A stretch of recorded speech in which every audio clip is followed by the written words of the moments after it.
noite. Não importa da forma que você entrou aqui nessa noite, mas Deus vai te falar nessa noite. Não temas, meu filho. Sou eu, Deus, que te chamei para uma grande obra. Aleluia, Pai. Deus falou nessa noite. É por isso que você está sendo provado. Glória do Senhor. Somente glorifique o nome do Senhor. Cristo. Para pouco milagre acontece. Aleluia.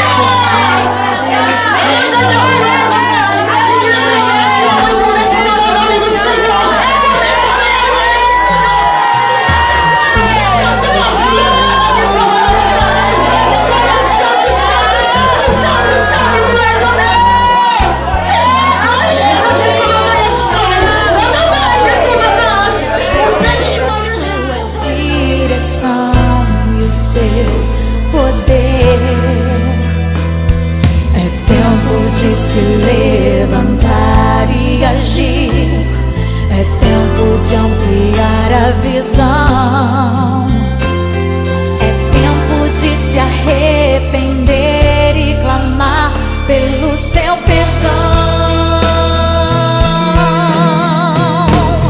é tempo de viver a realidade de uma vida de temor e santidade, com os olhos espirituais abertos, pois a vinda de Jesus está muito perto.